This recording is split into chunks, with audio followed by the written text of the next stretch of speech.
Okay, hello dear friends, good afternoon, such a beautiful, beautiful afternoon. And let's continue with this story, A Dream of Red Mansions, page 77.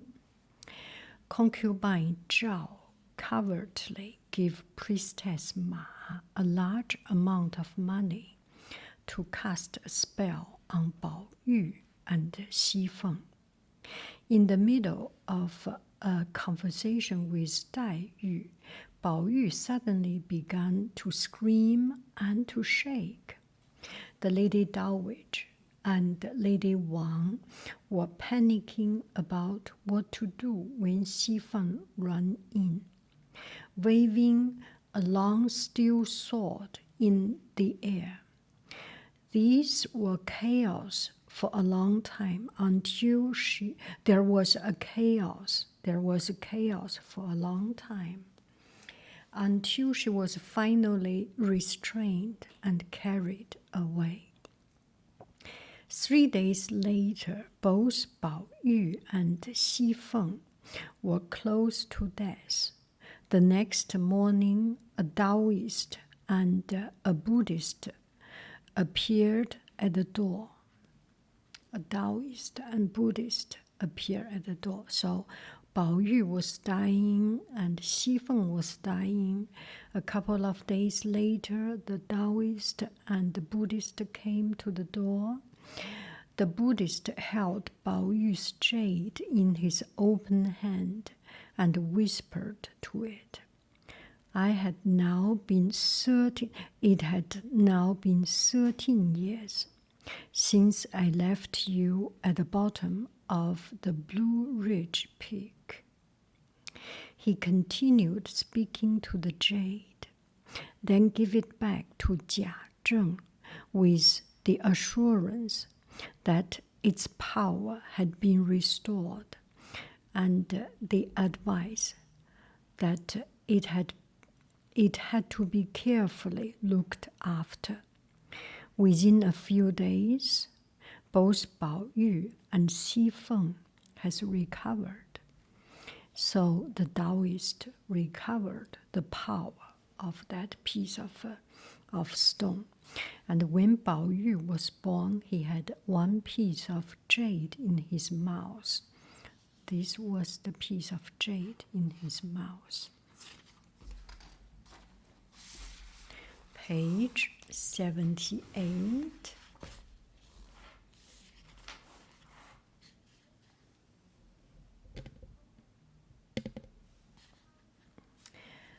The previous month, Jia Yun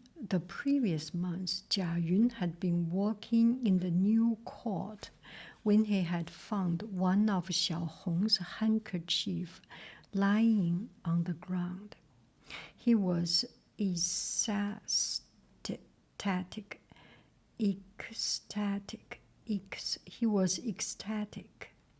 Later that day, Xiaohong was walking near Waste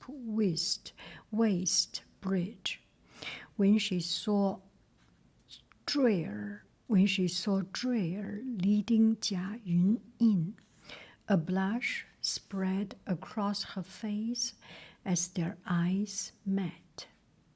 Oh, Jia Yun, this is Xiaohong, and this is Dreyer, and this is Jia Yun. Jia Yun came to a happy red court and walked among the artificial rock and the plantains. Watching a pair of storks standing leisurely beneath a tall pine. He entered a room and found Bao Yu, and the two of them talked for a few minutes. As Jia Yun was leaving, he gave Dreyer one of his own handkerchief and asked her to give it to Xiaohong. So Jia Yun saw Oh, this is Dreyer taking care of him.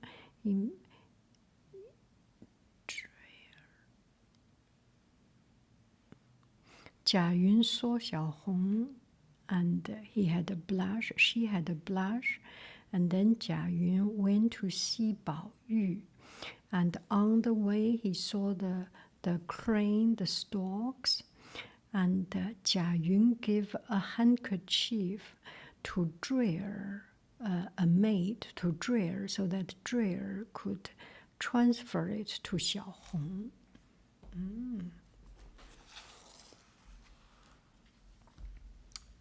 One day, Bao Yu was feeling low.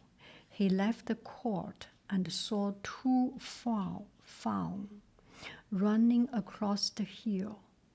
两只小鹿 Two fawn running across the hill, and his nephew Jia Lan chasing after them. Chasing after them with a small bow. This is Jia Lan chasing after the two little deer fawn. Bao Yu then made his way to the bamboo lodge. He heard someone singing. He heard someone sighing.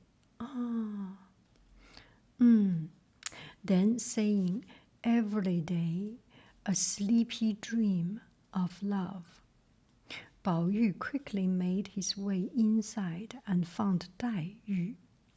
After they had spoken for a while, Xi Ren arrived and told Bao Yu that his father wanted to speak with him.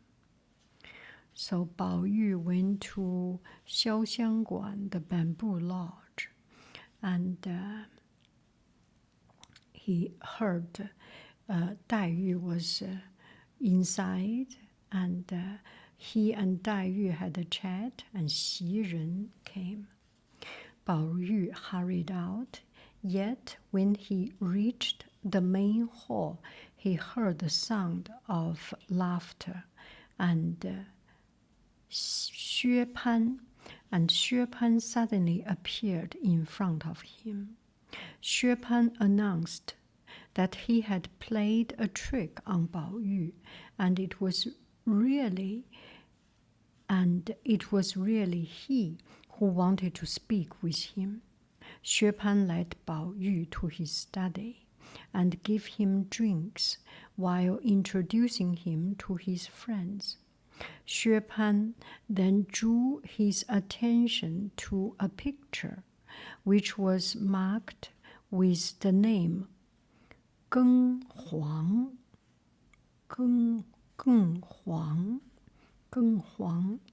Bao Yu realized that it must actually have been by Tang Yin. Geng Huang. As he was pondering this, a servant entered to announce the arrival of Feng Ziying,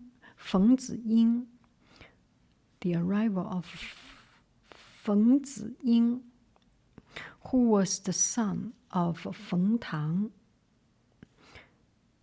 otherwise known as General Shen Wu.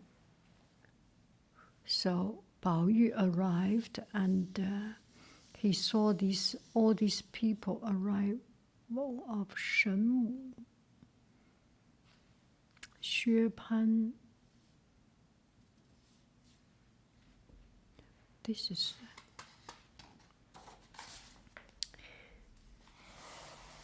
page 79.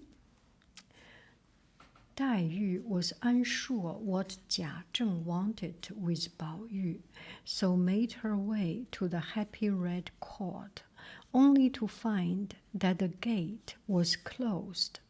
Dai Yu knocked, only to be answered by Qing Wen, who was in a bad mood. So Dai Yu went to the Happy main court and answered by Qing Wen, who was in bad mood.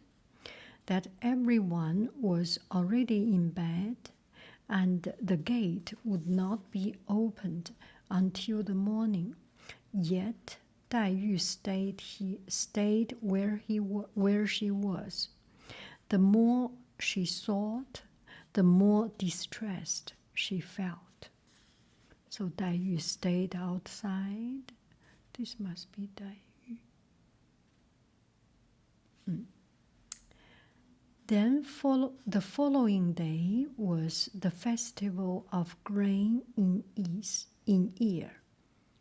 耳朵 Festival of grain in ear, and all the women were gathered in the garden of the court. Only Dai Yu was not present. So all the women there, Dai Yu was not there. And so Bao Chai traveled to the bamboo lodge to find her. As she walked by the dripping emerald pavilion, is this the dripping emerald pavilion? She heard the voices of Zu and Xiaohong muttering inside. This must be Zu and Xiaohong inside. She stood still and listened, and soon heard one of them saying, "We've been talking too much. What if someone hears us?" The two maids then began to open the window to cover her eavesdropping. Bao Chai started running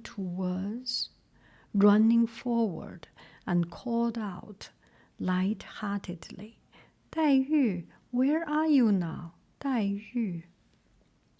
So Bao Chai saw it, and Bao Chai was pretending, "Oh, I'm looking for Dai Yu." These two, Zu and Zhui and Xiaohong.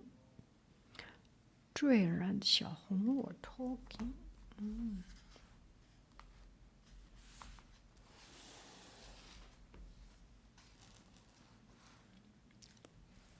Page 81. Since she found Xiaohong beautiful, refined, and hardworking, Xifeng asked her to be her own maid. When Bao Yu arrived at the bamboo lodge, meanwhile, Dai Yu would not speak with him, and left the lodge to speak with Bao Chai and Tan Chun, who were watching the graceful movement of the storks outside. So Bao Yu looked for Dai Yu. Dai Yu does not want to talk to him, and Bao Chai and Dai Yu were looking at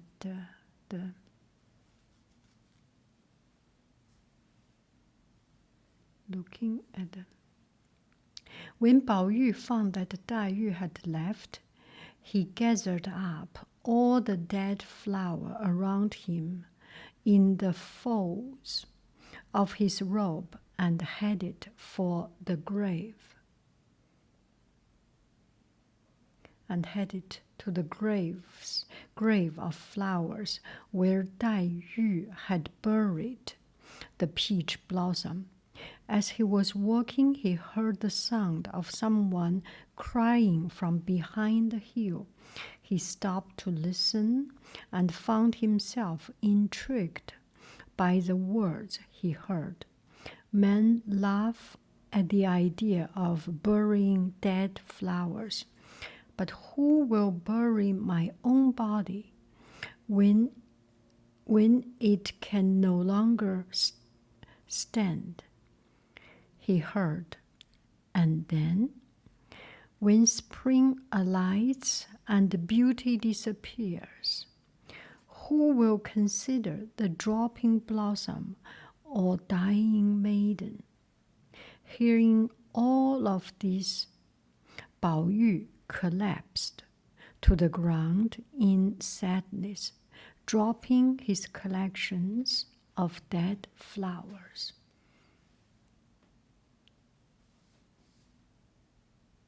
So this is Bao Yu. He went to bury the flower, and behind the rock there was a lady that saying that's very sad poem. So he was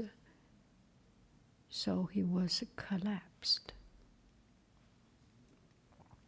This is Wang Xifeng, and find Xiaohong is pretty good looking, hardworking, and wanted Xiaohong to be the maid.